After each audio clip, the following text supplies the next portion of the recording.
Hola y bienvenidos un día más a la magia de la inversión.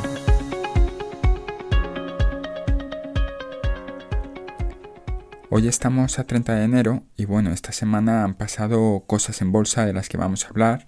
También vamos a hablar de unas declaraciones de Ray Dalio. Pero antes de continuar me gustaría daros un mensaje de nuestro sponsor. Os quería comentar que el tuitero Nudista Investor, famoso por popularizar el término porno financiero, seguramente a algunos suene, ha abierto inscripciones a su newsletter gratuita. Y estaréis pensando que por qué suscribiros. Pues aparte de porque es gratis, como él mismo dice, controlar tus finanzas no se resume en apuntar los gastos, llegar desahogado a final de mes y luego con lo que sobre pues invertir un poco de dinero todos los meses. Que eso está bien y no pasa en todas las casas, no lo hace todo el mundo, pero hay más. Controlar tus finanzas significa entender cómo funcionan las reglas del dinero y jugar la partida con mentalidad ganadora. No hay trucos ni recetas mágicas, pero si quieres saber por dónde empezar y aprender sobre finanzas personales, inversión y negocios online, pues lo mismo apuntarte a la newsletter de Nudista Investor pues puede ser una buena idea. Y si no, al menos pues te echas unas risas. Os voy a dejar el enlace a la newsletter en la descripción, tanto en iVoox como en el canal de YouTube, y así podéis suscribiros si queréis, echarles un ojo y luego si no os gusta pues también siempre os podéis desuscribir, que es bastante fácil, es solo darle un clic. Y nada más, vamos a empezar con los temas que tengo preparados para traeros en este podcast, porque la verdad es que esta semana han pasado cosas. Bien, para empezar vamos a hablar de Ray Dalio. Ray Dalio ha hecho unas declaraciones y siempre que habla, que suele hablar de muchas cosas, ¿vale? De Bitcoin y cosas por el estilo, pues suele dejar titulares. Y bueno, como sabéis, Ray Dalio, ya lo hablé en el directo, pues tiene lo que él llama el All Weather Portfolio o el All Season Portfolio, depende de la web donde mires, que se basa en tener el 40% de la cartera en bonos a largo plazo, el 15% en bonos a medio plazo, luego el 30% en bolsa, el 7,5% en oro y el 7,5% en utilities. Y de esta manera decía, al menos hace unos años, que así se puede batir al mercado. Bueno, no batir al mercado, pero sí, digamos que vas a tener muchísima menos volatilidad y unos resultados bastante buenos, ¿bien? Y no te tienes que estar preocupando de en qué momento del ciclo estamos, de si compro o vendo, ¿bien? Y en las últimas declaraciones que ha dicho es que los bonos que ya no pueden actuar como refugio. Pensar que los bonos, pues ahora mismo tenemos unos intereses bajos, van a ir subiendo y demás, pues él considera que ya no se van a aportar tan bien. Y recomienda a todos los inversores que tengan una cartera equilibrada y principalmente equilibrada con acciones, ¿bien? Acciones de carácter defensivo. Ahora en un ratito hablamos de su cartera, de lo que lleva ahora en cartera, porque además también ha añadido un par de recomendaciones, que añadas algo de oro a tu cartera, algo de materias primas, ahí ese algo es lo que en la cartera que él dijo en su día del All Weather Portfolio sería el 7,5% de oro, 7,5% de utilities, ¿vale?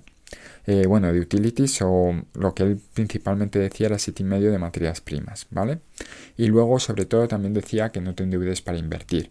¿Por qué? Porque se supone que los tipos de interés van a subir, como ha anunciado la FED esta semana, que van a subir a partir de marzo y entonces pues no quieres estar con una deuda que no puedes pagar si luego de repente la bolsa cae mucho o algo por el estilo, ¿vale? Entonces que vayamos con cuidado es lo que nos dice Ray Dalio. Y para ver qué es ir con cuidado, pues lo mejor que podemos hacer es ver la propia cartera de Ray Dalio. Y aprovecho y os digo que he subido un vídeo al canal de YouTube, por si os interesa, donde hablo pues de las distintas maneras que tenemos de ver las carteras de inversores famosos, incluido la de Ray Dalio, ¿vale? Pues bueno, si nos vamos a los datos, los últimos datos que hay sobre su cartera pública, bueno, la cartera de su fondo, Bridgewater, es del tercer trimestre de 2021. Bien, nos falta que se actualice con lo último que ha hecho, que va a ser bastante interesante y si os interesa, pues cuando actualice os lo traeré. Pero básicamente, si miramos, él tiene pues varios ETFs indexados de Vanguard y cosas por el estilo, ¿vale? Al SP500, a emergentes y cosas así, un poco de todo. Y luego lo que tiene de acciones son en general acciones que ya os digo que no os va a sorprender a ninguno y que son conocidas porque muchos las llevamos en cartera. Son acciones de carácter, digámoslo así, defensivo, que aunque la bolsa cae, ellas caen, pero caen menos. ¿De qué tipo de acciones estamos hablando? Pues tiene Walmart, tiene Procter & Gamble, tiene Johnson & Johnson, Coca-Cola, Pepsi, Costco, McDonald's, tiene por ahí Starbucks también, y luego también tiene posición en Alibaba, ¿vale? Que ahora mismo no se considera muy defensiva, pero bueno, tiene su posición formada En Alibaba. En Alibaba, por cierto, tiene un 2,67% de su portfolio. Bien, esto para que os hagáis una idea, porque muchas veces es más interesante ver lo que están haciendo los inversores famosos que lo que dicen que hacen, porque te tienes que fiar de lo que hace la gente, no de lo que dice. Porque es muy fácil que yo ahora os diga meter todo vuestro dinero, por ejemplo, a Alibaba, cuando yo no lo estoy haciendo, cuando en mi cartera pesa menos de un 2%. Bien, entonces esto tenerlo siempre en cuenta. Intentar ver cómo invierten los inversores famosos más que fiaros de titulares propagandísticos que puedan hacer. Y para ello, por tanto, repito, tenéis un vídeo en YouTube donde os enseño un par de páginas, donde podéis, 2, 3 páginas, donde podéis ver las carteras de inversores famosos.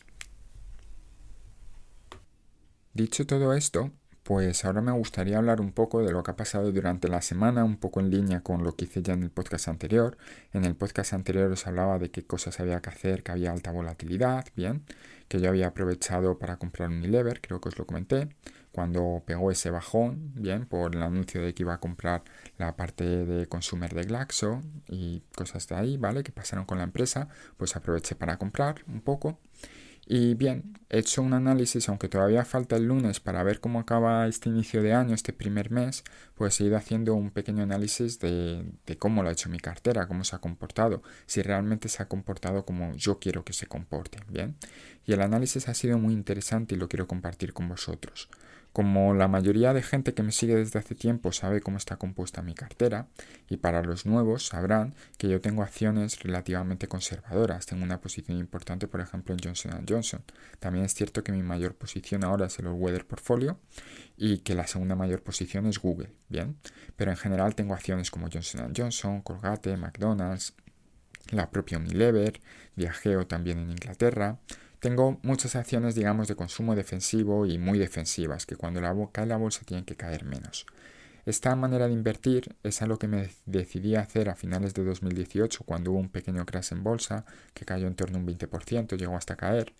Y venía de que yo no me encontraba pues a gusto con empresas que repartían dividendos muy altos, unas rentabilidades muy altas como eran las empresas españolas, pero luego a la mínima de cambio te lo recortaban o cuando caía la bolsa caía mucho. Vi que ese estilo de inversión no era para mí e intenté buscarme algo, pues como comenta Ray Dalio en su libro de Principles, que si no lo habéis leído es bastante interesante, que me aguante, digamos, pase lo que pase en el mercado, pues que vaya aguantando, que a lo mejor si la rentabilidad anual del mercado es un 10%, pero con subidas y bajadas, pues que mi cartera me haga un 9%, un poquito menos, pero que sea todos los años un 9%. Eso sería para mí lo ideal y es prácticamente imposible hacerlo en bolsa. Pero sí lo que he hecho es una cartera muy sólida que ha aguantado bien las caídas. Y entonces he echado un poco de números y he visto un poco pues distintas comparaciones con varios índices, ¿vale? Lo he visto tanto el último mes, lo que llevamos de año, como en el último año que ha sido muy alcista. ¿Y por qué no miro más? Porque realmente para mirarlo tendría que hacerme yo las cuentas, bajarme todos los datos de Google y sinceramente me da un poco de pereza hacerlo a estas alturas del año que solo llevamos un mes. No descarto hacerlo en el futuro y si queréis os puedo explicar también cómo se puede hacer para que podáis haceros un gráfico donde comparéis vuestra cartera con cualquier índice, bien. Pero bueno, a lo que vamos. Mi cartera se comporta mucho mejor que los índices en las caídas. Entonces, ¿qué es lo que ocurre? En años alcistas como el año anterior, el rendimiento del índice es mejor que mi cartera. ¿Por qué? Porque si no hay caídas, el índice se va separando de mi cartera. Pero lo que ha pasado es que basta con que haya un poquito de caída para que mi cartera vuelva a superar a los índices. Por ejemplo, para haceros una idea, vamos a empezar en lo que llevamos de año, ¿bien? A día de hoy, mi cartera, lo que ha caído estos 30 días de mercado, falta el 31 que es el lunes, ha caído un 0,62%. Y en todo lo que llevamos de mes, lo peor ha sido un 3,12%. ¿Qué quiere decir esto? Que aunque evidentemente el mercado es bajista, a mí si me dicen que ha habido una gran crisis, yo viendo solo mi cartera y aislándome del mercado diría, ¿crisis dónde? Porque, vamos a ver, mi cartera como mucho ha caído un 3%, que es algo normal en un mes tener unas bajadas de ese estilo, ¿bien? Y ahora mismo cae un 0,62%. No es que haya grandes rebajas y que haya habido grandes caídas. Sin embargo, si ya empiezo a ver índices, pues veo que a día de hoy el SP500 ha caído un 7%. El índice Broad ha caído un 6,56% y el Nasdaq ha caído un 11,93%. ¿Bien? Y sin embargo, en lo peor del mes, el SP500 ha llegado a caer, estoy hablando de rentabilidades siempre a día cerrado, no intradía, porque intradía sé que ha podido ser un poco más. Pues el SP500 ha caído un 9,22, el Nasdaq un 14,64 y el índice Broad ha caído un 8,05. Bien, ya os digo que en intradía sí que es cierto que el SP500 cayó más de un 10, en lo que va de año, etcétera, ¿vale? Pero bueno, quedaros más o menos con estos números.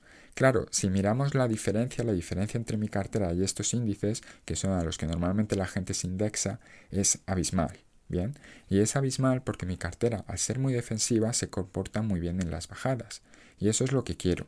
Y es lo que intento explicar normalmente, que tú si inviertes 1.000 euros, incluso 10.000 euros, si la cartera te cae un 10% en un mes, que es una caída fuerte para un solo mes, te está cayendo 1.000 euros. Que 1.000 euros en 1 o 2 meses de ahorro posiblemente lo consigas ahorrar. Pero si tu cartera vale 500.000 euros, que creedme, si empezáis a invertir desde joven llegará a ese valor, ya el 10% son 50.000 euros.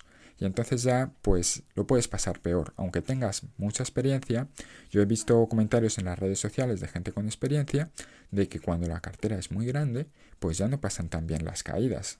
Entonces esto tenerlo siempre en cuenta, que la psicología es muy puñetera. Bien. Y viendo estos resultados uno puede decir, vale, muy bien, tu cartera ahora ha caído muy poquito, pero si la diferencia con los índices durante todo el año anterior era muy grande, pues a lo mejor no me interesa invertir como dices tú, me interesa indexarme a un índice y ya está. Pues la sorpresa es que cuando yo veo las rentabilidades, bien, básicamente si yo me comparo con el índice Broad, tengo aquí la imagen, pero básicamente mi cartera y el índice Broad han ido a la par durante todo un año, menos ahora mismo al final, desde más o menos diciembre, mi cartera se empezó a separar, que en diciembre hubo un poco de caída, a finales de noviembre, mi cartera se empezó a separar, y ahora mismo mi cartera en un año natural está con una rentabilidad superior al 20%, mientras que el Broad está por encima, ligeramente por encima del 10%. Son 10 puntos de diferencia. Y la gran diferencia se ha producido que el índice Broad ha caído ahora mucho y sin embargo mi cartera no.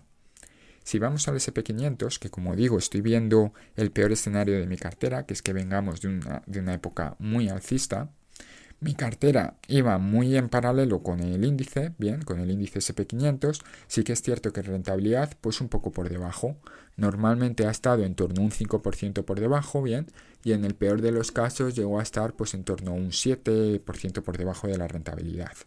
Pero ¿qué pasa? Que ha bastado con que haya una pequeña caída como la que ha habido este mes para que mi cartera ya, no vamos a decir supere, porque creo que es un 0,2% mejor, ¿vale? Que el índice, o sea, eso no es nada, pero sí que iguale al índice. Y como digo, ha sido una pequeña caída. Evidentemente, si el índice ahora empieza a subir y todo se vuelve a revalorizar y volvemos a un mercado muy alcista, lo que va a pasar es que mi cartera se quede por debajo del SP500.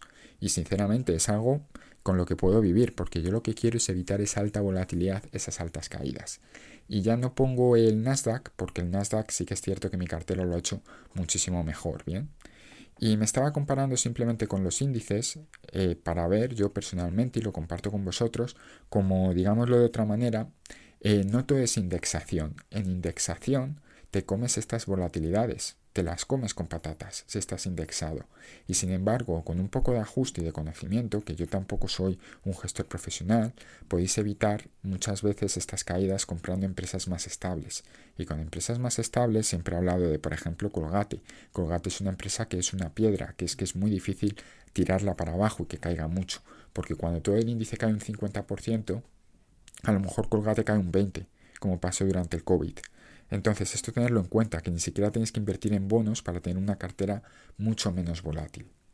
Y si durante todo este tiempo, durante todo este mes, te has puesto nervioso y has visto como la cartera caía y no lo pasabas bien, te recomiendo, como hice yo a finales de 2018, que le des una vuelta a tu manera de invertir y que pienses de qué manera quieres invertir. Sobre todo pensando a largo plazo y sobre todo pensando que tu cartera un día valdrá 500.000 euros y no te gustará comerte caídas del 40%, que sí, que a largo plazo luego va a subir, pero cuando te comes la caída de un 40% y tu cartera vale 500.000 euros, estamos hablando que te quedas con una cartera más o menos de por ejemplo, 300.000 euros y has perdido 200.000 euros. Perdido entre comillas porque hasta que no vendas supuestamente no pierdes nada, pero creo que se entiende un poco la idea.